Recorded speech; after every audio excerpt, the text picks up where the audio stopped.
Nagpapasalamat kami sa bumubuo ng UNTV Cup, napasali uli yung SSS. And yung preparation namin ngayon, mas pinagbuti namin ngayon. May bago kaming coach, may mga bago din kaming player, nagdagdag din kami ng player. Tapos hinabahan namin yung preparation namin, dagdag kami ng araw ng practice, tsaka mga tune-up games sa mga ibang kasali sa UNTV. Nung nag-start kami, siyempre, hindi pa nila alam yung sistema ko. So, paunti-unti, inunti-unti, tinatsaga ako. Kasi kung coach ka na, konti yung tsaga mo, konti yung pasensya mo, ayun, parang mawawala ka ng gaya. Pero sa akin, yung ginawa ko, sinaga ko, dinahandahan ko, kinuha ko muna yung loob ng mga players ko. Yun, bago ko in-apply yung system ko. At this point, nung una kami nagpumasok ng SSS, in-evaluate muna namin yung sports program. Unfortunately, the past 2 seasons, hindi ganun kaganda yung showing. So, on our end, mas naghanda kami, mas pinalakas namin yung team, at the same time, yung preparation namin, hinabaan namin. So, in terms of adjustments, again, coming from a season na unfortunately hindi nanalo, so I think we are really looking up to this season's improvements. I think enough na yung mga bagong players, tsaka alam kong makakatulong sa akin, yun yung mga kinuha ko. Enough yan siguro para ngayong season 10.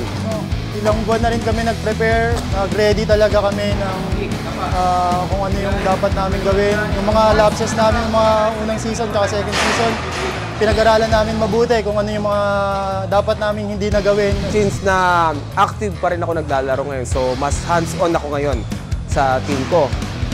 So, eto, playing head coach ako ngayon. Ang mangyari is, sumasabay na rin ako. Mas detalyado bawat ginagawa namin ngayon. So, ina-apply ko rin yung mga experiences ko sa basketball, tinuturo ko ngayon sa kanila. Kami, kung papansinin mo yung composition ng team, maliliksi, relatively mas bata, run and gun game to. Pareho nung hinahandog namin sa SSS. Gusto namin fast, efficient, reliable. So you can expect a fast-paced game. Same thing as we deliver fast and efficient service to our members and to our pensioners. You know, alam mo, siyempre, totally different model. Sa pro concept, binabayaran ka para maglaro. Pero dito, makikita mo, kahit yung mga ex-pros, nakikipagpatayan kasi a lot of it is more than yung charity, which is a noble idea by UNTV tsaka sila Kuya Daniel. I think yung pride naturally, yung pride namin mga kawani ng gobyerno, kami mga atleta, makikita mo lumalabas dito from yung pagbuo ng team, hanggang dun sa actual na bakbakan sa hardcourt. Kaya wala nagpapatalo. Yun yung masaya dito sa UNTV. Sa masasabi ko lang talaga, ibang klase ang competitiveness ng UNTV. And asahan nyo po ang SSS ngayon ay competitive and makakuha na namin ang unang panalo namin sa UNTV.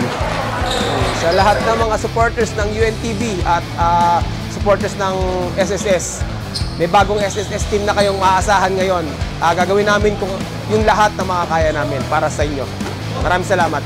1, 2, 3, SSS!